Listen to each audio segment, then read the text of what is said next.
Selamat pagi Sobat Bahari, gimana nih kabarnya? Semoga Sobat Bahari dalam keadaan sehat dan prima dalam menjalani hari ini bersama saya, Febri. Senang sekali rasanya bisa menemani Sobat Bahari dimanapun Sobat berada dalam memberikan informasi seputar dunia kelautan dan perikanan, khususnya di bidang pelatihan dan penyuluhan. Dimana lagi kalau bukan di podcast Carlota, kanal obrolan kita. Nah, di episode sebelumnya kita sudah mengenal gambaran umum tentang BP3 Bitung tercinta ini. Nah, sekarang kita akan lebih masuk lagi di bidang pelatihan. Bersama dengan narasumber kita nih, Ketua Tim Kerja Bidang Pelatihan BP3 Bitung, Bapak Pungki Herlambang STRPI. Selamat pagi, Bapak. Selamat pagi. Mau dipanggil apa nih? Bapak, Mas, Terserah aja lah, bagus. Mau dipanggil Mas aja ya, Pak? Oke. Mas Pungki, terima kasih sudah menyempatkan hadir di podcast Carlota kita. Kita bincang-bincang sedikit nih.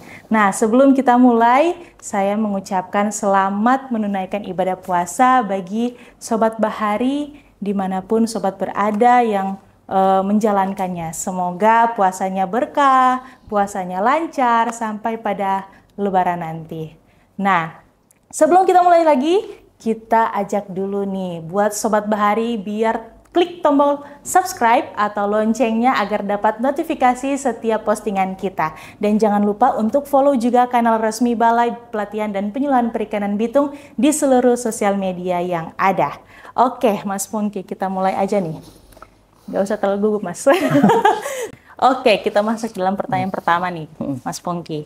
Yang paling banyak ditanya oleh Sobat Bahari di rumah nih, kira-kira di BP3 Bitung itu pelatihannya apa aja?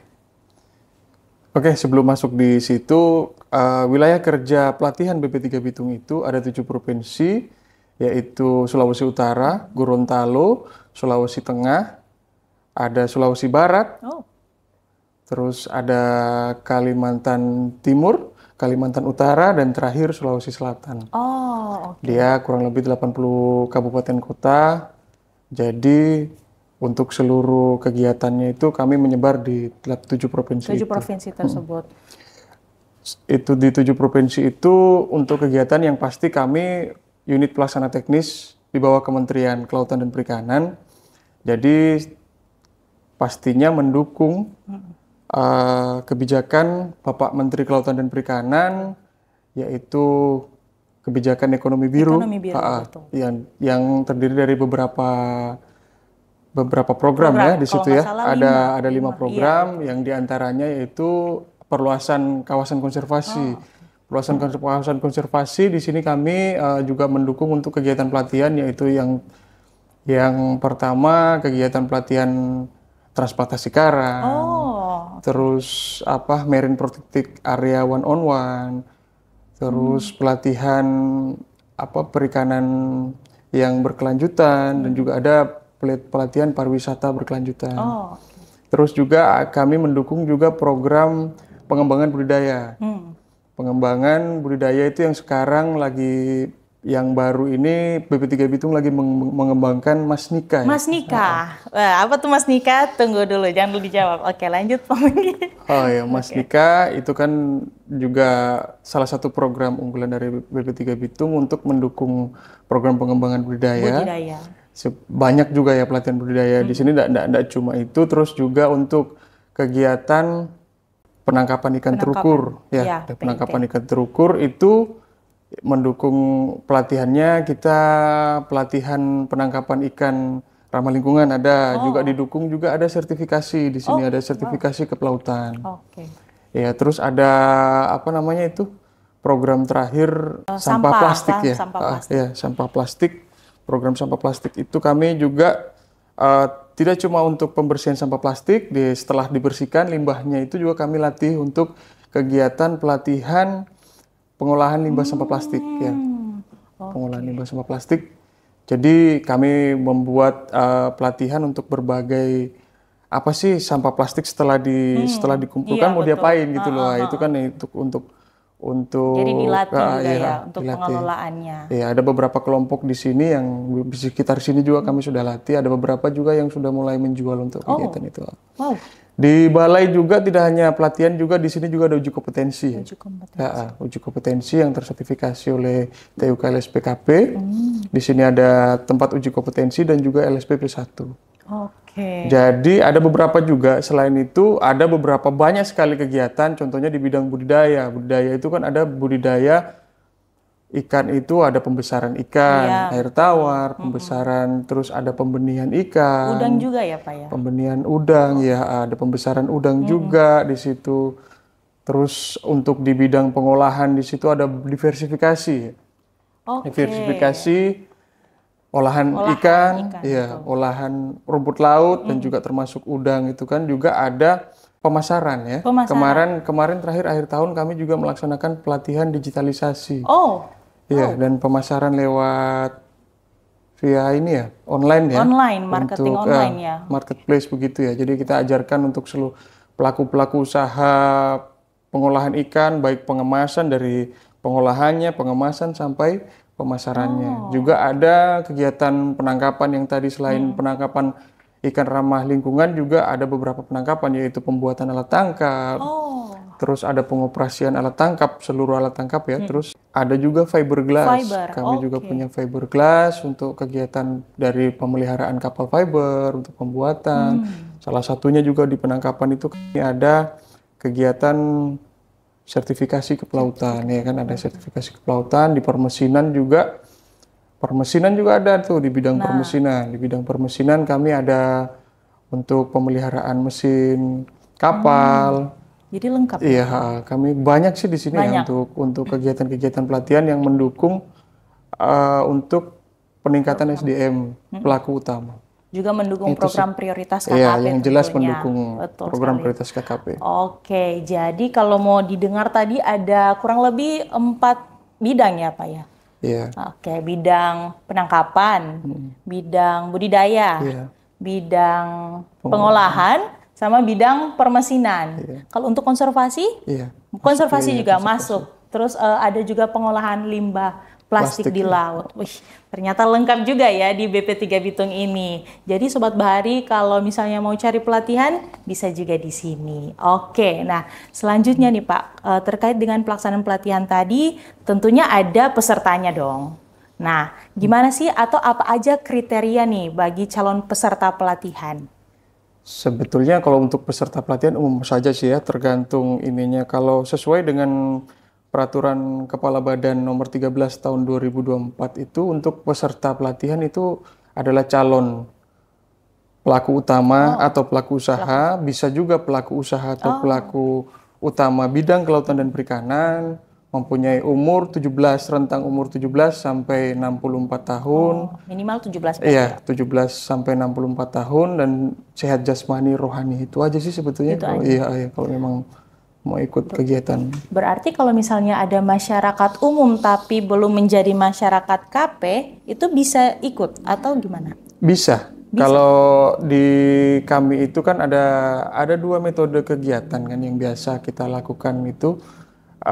Biasa ada kegiatan yang terkait onsite di lapangan, juga ada kegiatan blended, dan pernah kita juga adakan kegiatan full online. Jadi dia full untuk kegiatan disebar untuk seluruh masyarakat seperti itu. Kalau misalnya mau daftar bisa melalui penyuluh atau gimana Pak? Kalau mau daftar bisa, kami juga untuk kegiatan yang onsite, untuk onsite di lapangan kita langsung terjun langsung ke lapangannya, atau nanti yang di sini di balai juga bisa. Itu biasanya kami kalau prosedurnya kami menyurat untuk ke dinas. Dinas perikanan terkait. Jadi nanti dari dinas perikanan terkait nanti dibantu penyuluh untuk peserta pelatihan. Tapi untuk offline yang untuk masyarakat umum itu seluruh masyarakat bisa mengakses ya. Biasanya kami mengumumkan lewat medsos balai. Kami biasa kasih link sih nanti nanti link itu mengarahnya langsung ke BP3 Bitung Mobile. Seperti itu sih. Nah, jadi jangan lupa tuh untuk subscribe atau follow kanal resmi Balai dan juga lewat BP3 Bitung Mobile. Nah, nanti linknya akan dicantumkan di deskripsi box. Oke, kita lanjut Pak Pungki. Tadi sudah disinggung tentang diklat kepelautan. Nah, jenis-jenis pelatihan untuk kepelautan ini kalau di BP3 Bitung itu ada apa aja? Kalau untuk di BP3 Bitung itu kami ada beberapa kegiatan yang di-approval, yaitu kegiatan pelatihan Ankapin 2, Ankapin 3, Ankapin Atkapin ya. Terus ada juga di samping juga pembentukan, ada juga untuk pelatihan upgrading ya. Upgrading untuk dari Ankapin 3 ke Ankapin 2. Ada juga pelatihan Ankapin 3 ya, pembentukan Ankapin 3 itu dari rentang 30 GT sampai 100 GT untuk kapal 30 GT sampai 100 GT.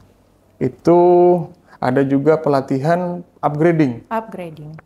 Upgrading itu dari biasanya SKK 60 mil atau yang mempunyai SKN bidang ke Ankapin 3. Terus juga ada itu untuk keahlian. Untuk keterampilan itu kami ada BSTF 2. Basic Safety Training Fisheries kelas 2, tingkat 2 ya. Terus ada juga pelatihan SKN, terus SKPI dan SOPI. Lengkap juga. Mungkin untuk lebih lanjutnya nanti kita akan bahas di episode podcast selanjutnya ya. Oke, jadi itu gambaran tentang diklat kepelautan. Untuk persyaratan dan sebagainya bisa Sobat Bahari lihat di sosmed milik Balai atau akan dibahas di podcast selanjutnya. Oke, lanjut nih Pak. Terkait dengan pelaksanaan pelatihan tentunya kita harus ada lisensi. Nah, untuk BP3 Bitung sendiri itu punya lisensi apa aja tuh? BP3 Bitung sudah ISO ya. Sudah ISO 9001-2015. Terus juga kami mendapat akreditasi dari Lembaga Pelatihan Kerja sampai di 2027. Terus kami juga sebagai lembaga yang tadi saya sebutkan itu kami punya lembaga TUK ya. Tempat uji kompetensi dan LSPP 1. Kami juga di approval terkait diklat kepelautan yang tadi Ankapin 2, Ankapin 3, Ankapin Atkapin ya. Ankapin untuk ahli nautika dan ahli teknika tingkat 2, tingkat 3, BSTF 2. Terus juga kami juga ada approval terkait SKN, SKPI dan SOPI. Lengkap juga tuh Sobat Bahari. Jadi intinya BP3 Bitung itu sudah tersertifikasi untuk melakukan pelatihan. Oke, nah kita lanjut nih. Nah, ini lagi panas-panasnya nih, Pak Pungki, tentang efisiensi.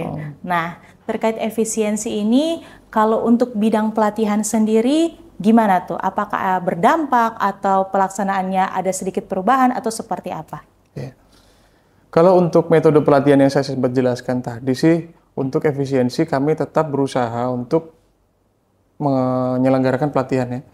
Selama ini juga pelatihan untuk kepelautan juga tidak berpengaruh ya, karena selama ini tiap bulan kami menyelenggarakan minimal 2 kelas ya. 2 kelas untuk tiap bulannya. Kepelautan ya.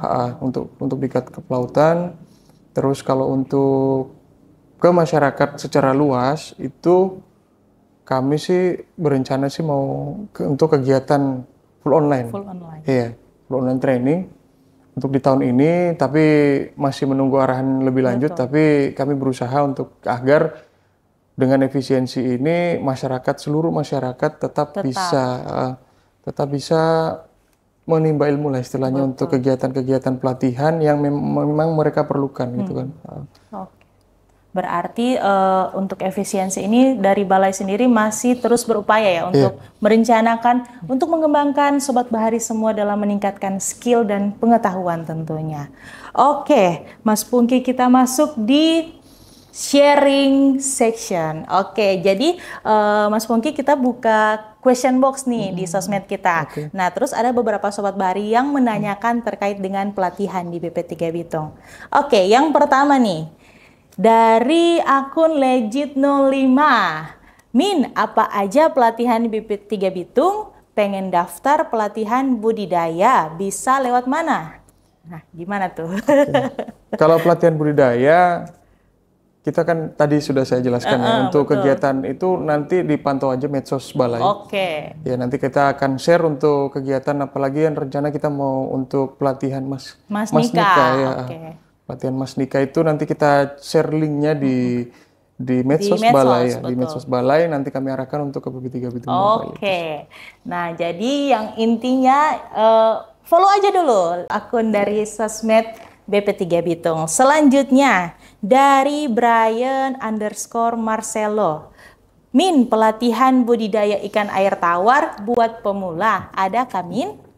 Ada. Kalau untuk pelatihan budidaya itu biasanya yang untuk pemula yang paling mudah itu pelatihan pembesaran ya. Pembesaran. Ya, jadi nanti kami latih dari mulai setelah sampai untuk dibesarkan sampai taraf bisa dikonsumsi atau dipanen itu sih. Intinya ada ya, Brian Marcelo ada untuk budidaya ikan air tawar buat pemula ada. Oke, selanjutnya dari jar_1312. Waduh, saya kan engkau nih kayaknya ya. Oke, Min, gimana caranya buat daftar pelatihan? Apa aja yang diperlukan? Untuk daftar pelatihan sih tadi sudah dijelaskan ya. Betul. Iya, sebetulnya kalau untuk kegiatan online itu ya cuma ngisi formulir yang ada yang kami sudah sediakan melalui link yang disediakan di medsos itu. Tinggal ngisi aja dan sudah disubmit gitu aja sih, nggak terlalu ini ngisi biodata pesertanya karena kan biodata itu penting buat kami ya. Iya, betul. Untuk data kami administrasinya juga gitu. Ya. Cuma itu aja sih sebetulnya nggak ada untuk syarat-syarat yang terlalu ribet ya. Iya betul. Jadi intinya siapin aja dulu berkasnya, syaratnya bisa dilihat di sosmed balai dan kalau misalnya ada info lanjut nanti akan infokan di sosmed balai. Selanjutnya dari Unisaraha. Min, mau ikut pelatihan BSTF dan Ankapin, kapan pelaksanaannya? Kebetulan tadi sudah saya jelaskan untuk Ankapin itu untuk BST ya, untuk terutama BSTF 2 ya. BSTF 2 itu kami selalu buka kelas itu dua kelas di tiap bulannya. Biasanya di minggu kedua dan minggu keempat biasanya. Okay. Yang intinya sih pantau aja ya, sosmed balai. Tinggal pantau aja. Pasti kan kami umumkan di sosmed balai kita. Jadi seluruh informasi yang Sobat Bahari ingin tahu bisa dilihat di sosmed balai BP3 Bitung. Oke, Mas Pungki, pertanyaan terakhir nih. Banyak juga nih pertanyaannya. Agak Carlota nih. Oke, misalnya ada pihak eksternal nih yang ingin melakukan kerjasama di bidang pelatihan. Itu kira-kira mekanismenya itu seperti apa? Untuk kerjasama pelatihan itu bisa mengirimkan konsep PKS ya, perjanjian kerjasama nanti ditelaah sampai ke pusat ya, gitu ya, sampai ke BRSDM. Cuma kalau untuk kegiatan yang kita sudah jalan seumpama kalau untuk cuma mau mengetahui gimana ini kapan diadakan atau bagaimana biayanya seperti apa konsepnya itu bisa langsung menyurat aja, menyurat ke balai. Jadi instansi menyurat ke balai apa yang mau diinginkan ataupun biasa kan kadang-kadang ada dari instansi itu untuk membuat satu kegiatan pelatihan nih kami rencana mau membuat pelatihan tahun depan untuk anggarannya itu kayak bahan praktek apa aja yang dibutuhkan itu semua bisa kami bisa menyurat aja, jangan via telepon ya nanti biar resmi. Jadi menyurat aja, jadi seumpama itu tidak jadi pun untuk kegiatan ada masalah, cuma yang penting menyurat nanti kami balas suratnya seperti itu. Dikonsultasikan langsung ya. Oke, kalau sekarang kan banyak juga ya dinas terkait yang kerjasama ya. Banyak, ada beberapa dinas juga termasuk kampus ya, universitas ya. Iya betul. Universitas terbuka untuk beberapa universitas sudah kerjasama terkait pelatihan dan uji kompetensi. Oke, banyak juga tuh. Ayo pihak eksternal yang mau kerjasama pelatihan dengan balai terbuka, langsung saja untuk menyurat di BP3 Bitung. Oke, Mas Pungki, kira-kira itu aja podcast Carlota kita hari ini. Terima kasih sudah menyempatkan hadir di episode ini. Oke, kita akan tutup episode podcast kita hari ini. Sampai bertemu di episode podcast selanjutnya. Dadah!